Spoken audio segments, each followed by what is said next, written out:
रिश्तों को और आगे नई दिशा और व्यापक दिशा देने को प्रतिबद्ध हैं। प्रधानमंत्री और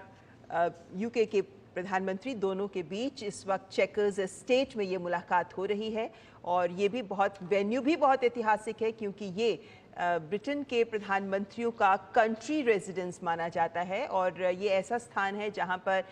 वीकेंड पर ब्रिटेन के प्रधानमंत्री जाते हैं और जो महत्वपूर्ण अतिथि हैं उनका भी वहां स्वागत किया जाता है। और प्रधानमंत्री नरेंद्र मोदी की भी ब्रिटेन के प्रधानमंत्री के साथ इसी चेकर्स एस्टेट में ही ये मुलाकात हो रही है। और ये जो स्थान है ये ऐतिहासिक तौर पर भी बहुत महत्व रखता है, ये इमारत ऐतिहासिक तौर पर बहुत महत्व रखती है, लेकिन साथ ही साथ यहाँ पर कई तरीके के महत्वपूर्ण ऐसे स्थल भी बने हुए हैं जो ब्रिटेन के इतिहास के महत्व को भी रेखांकित करते हैं। और ब्रिटेन के इतिहास की बात करें तो आज प्रधानमंत्री की ये मुलाकात ब्रिटेन के प्रधानमंत्री के साथ ये भी इतिहास में ही एक नए आयाम और नए अध्याय जोड़ती नजर आएगी क्योंकि दोनों ही देशों के प्रधानमंत्रियों ने अपने अपने बयान में इस बात को रेखांकित किया है कि आज के मौजूदा परिवेश में दोनों देश एक दूसरे के साथ कदम से कदम मिलाकर रिश्तों को और प्रगाढ़ करने की दिशा में आगे बढ़ने को लेकर प्रतिबद्ध हैं। और इस दिशा में देखें तो आज का दिन ऐतिहासिक साबित होगा।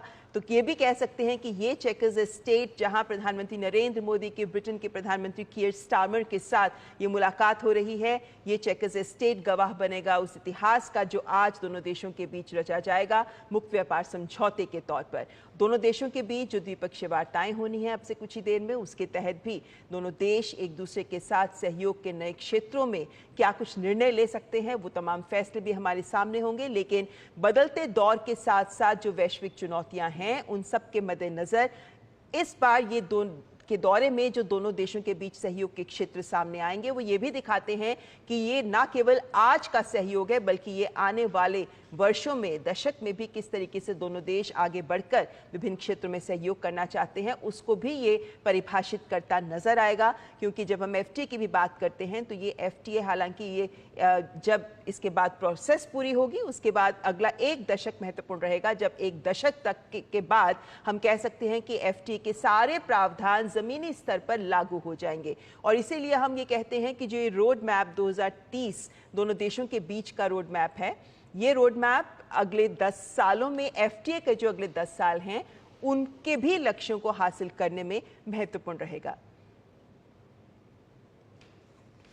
जी, तो हमारे साथ इस वक्त दो मेहमान भी जुड़े हुए हैं। हमारे साथ शशांक जी जुड़े हैं, पूर्व वरिष्ठ राजनयिक। शशांक जी, इस तरह के दृश्य आपने बहुत देखे होंगे जहां विभिन्न देशों के राष्ट्राध्यक्ष आपस में मुलाकात करते हैं। ये जो मुलाकात है प्रधानमंत्री नरेंद्र मोदी के ब्रिटेन के प्रधानमंत्री कीयर स्टारमर के साथ,